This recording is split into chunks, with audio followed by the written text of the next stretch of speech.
Bom dia, pessoal. Vamos de BTC na manhã desse sábado, 23 de setembro. Agora na Espanha, 11 horas e 19 minutos. No Brasil, 6 e 19 da manhã. Gente, a BTC tá um tédio. Tá desenhando aquela reguinha sem nenhuma amplitude movimentacional. Tá difícil de tradear hoje. Vocês vejam que a mínima na madrugada bateu 26.509. A máxima até agora bateu 26.580, 594. Não tem praticamente nenhuma amplitude movimentacional. As linhas estão todas emboladas. O range de amplitude está engolfado pelo range de ontem, que por sua vez está engolfado pelo range de anteontem. Ou seja, a gente está estreitando aqui a banda de volatilidade, por assim dizer. Eu reportei que no final de semana o volume e a volatilidade diminui bastante. É isso que está acontecendo. No 4 horas, vocês vejam que a gente está lambendo aqui a base dessa canaleta virtual de alta, desenhando como o bico de uma figura triangularizada aqui, ó. E a aresta inferior desse triângulo está se confundindo com a base dessa canaleta virtual de alta. A gente deve permanecer assim por todo o final de semana, mas com a proximidade da abertura dos futuros da Ásia, o que vai acontecer lá no final do domingo, quando começar a abrirem os futuros de Japão, China, isso aqui vai começar a ganhar uma certa volatilidade e a gente tem condições de estressar a VWAP semanal. Eu estou no 4 horas ancorado pela banda de VWAP semanal. A VWAP semanal segue lá em 27 mil.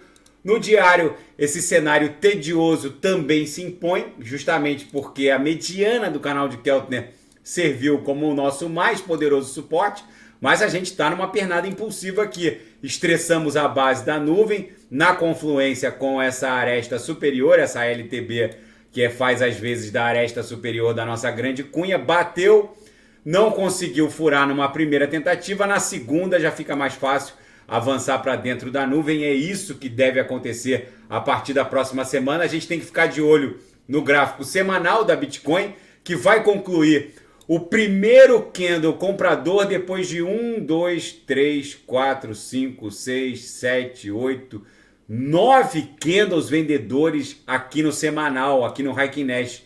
A gente vai concluir o desenho desse candle comprador na virada da VWAP de domingo para segunda, daqui a algumas horas. Então é o primeiro candle comprador depois dessa sequência bizarra de candles vendedores. E a gente também tem que ficar de olho no DXY, que está desenhando aqui provavelmente o seu último candle comprador no semanal. O DXY mede a força do dólar norte-americano contra uma cesta de divisas, contra ienes japoneses, contra francos suíços, contra euros. Então é bem provável que o DXY comece a pipocar a partir da próxima semana. Tem muita coisa acontecendo. E aí o DXY caindo para 99, talvez 100. A BTC muito provavelmente vai startar essa pernada impulsiva em direção a 40 mil dólares. Até porque não tem mais força para cair depois dessa sequência bizarra de candles vendedores. Na seara fática, o cofundador e CEO da Iris Energy, o Nick Carter, ele reavivou uma discussão antiga do Twitter, que agora é a plataforma X, no sentido de que teria sido a NASA a criadora do Bitcoin, do protocolo, desse software, que nada mais é do que um software, a Bitcoin. O artigo é uma das primeiras discussões conhecidas sobre um sistema semelhante ao do Bitcoin, que propõe o uso de criptografia de chaves pública e privada para permitir que usuários façam pagamentos anônimos sem revelar a própria identidade. As notas de rodapé dessa discussão, travada na madrugada, mostram o documento de pesquisa preparado por funcionários da NSA, um órgão de inteligência norte-americano, em que fontes incluiriam o estudo de um especialista criptográfico que supostamente seria um funcionário da NASA. Ele chamou isso de hipótese de vazamento de informações de um laboratório onde esse protocolo, esse software estaria sendo desenvolvido. Enfim, se o Bitcoin realmente foi escrito por funcionários da NSA e da própria NASA para poder compartilhar informações de forma ultra seguro, eles também teriam criado um primeiro sistema de pagamento e de transmissão de informações ultra secreta totalmente encriptado. Enfim, fica para discussões. Tem várias teorias que até supõem que o próprio Satoshi Nakamoto não seria uma pessoa, e sim uma instituição. E a Binance promove transações na rede Ethereum próximas de 840 mil dólares e acaba elevando a taxa de gás em 1.900%.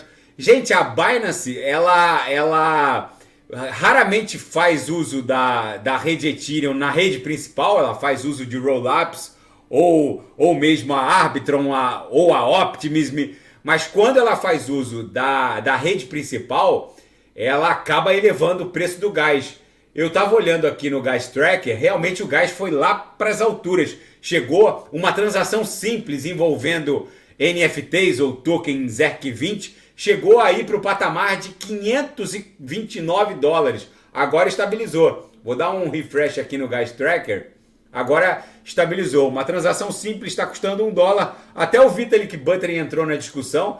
Ele disse que com esses custos de transação, as pessoas comuns se sentem desencorajadas a usar a rede Ethereum. E é óbvio que isso acabou incentivando a criação de rollups, de soluções de camada 2, como a própria BTC criou o Lightning Network, que não nada mais é que um rollup rodando numa segunda camada, orbitando a blockchain da BTC. O fato é que não tem solução. A Ethereum ela padece dessa limitação de escalabilidade, e sempre que uma grande corporação ou uma DeFi como a OpenSea, por exemplo, quando promove um grande evento de venda de NFTs, eles acabam impondo essa demanda por gás. A Ethereum tem esse problema, por isso que os rollups agora vão ganhando cada vez mais usuários e escalabilidade. E na seara geopolítica e finanças internacionais, o S&P cai pela terceira semana consecutiva, enquanto persistem as preocupações com a postura do Fed. Só que o Goldman Sachs diz que é hora de comprar. Enfim, vamos ver. E a Suprema Corte do Alabama vai autorizar a execução letal de prisioneiros condenados à morte por asfixia com o uso do gás nitrogênio. Os defensores dos direitos humanos dizem que a Constituição do Alabama autoriza a execução letal por pena de morte, mas não por penas cruéis e incomuns, como seria a asfixia com o uso do gás nitrogênio. Os administradores do sistema penitenciário do Alabama dizem que a injeção letal, que é o meio atualmente usado, é cara e promove uma espécie de overdose contra o condenado, o que seria uma transição suave para o além, segundo os administradores penitenciários do Alabama, o que seria incompatível com uma punição. Os defensores dos direitos humanos discordam, disse que a pena é de morte e não de morte cruel. Enfim, fica para a discussão dos especialistas. E o Israel vai entrar num acordo diplomático histórico com a Arábia Saudita, retomando as relações. O principal entrave entre uma retomada de relações diplomáticas entre a Arábia Saudita e Israel era o enriquecimento do urânio. Israel agora parece estar completamente alinhada com os objetivos de Riad, dos sauditas, de enriquecer o próprio urânio num programa nuclear civil. Enfim, é um acordo histórico, uma conquista para o Benjamin Netanyahu, e os Estados Unidos abandonaram a resistência ao envio de mísseis de longo alcance em favor da Ucrânia. Isso deve acontecer na próxima semana. Joe Biden reverteu a relutância inicial. Isso vai se desdobrar. Enfim, gente, o mundo está virado numa hecatombe nuclear, literalmente. A BTC travou aqui como suporte no patamar da mediana do canal de Keltner, é bem provável que a gente fique o final de semana todo ali namorando a base dessa canaleta virtual de alta no 4 horas, dando vigência a esse balé Bolshoi aqui, ó, para depois a BTC se desdobrar em direção a 28 mil dólares, que lá no diário é a base da nuvem, é para lá que a gente está indo. A gente testou uma vez, falhou. Na segunda tentativa, a gente já vai encontrar o book ligeiramente carcomido com as principais ordens de venda já consumidas. Na projeção, a nebulosidade avermelhada vai perdendo bastante espessura. Daqui a pouco eu volto com ADA, XRP, Binance Coin, End, que eu acabei que não fiz ontem. E quem quiser sugerir alguma análise é só colocar nas mensagens abaixo. Grande abraço, até daqui a pouco.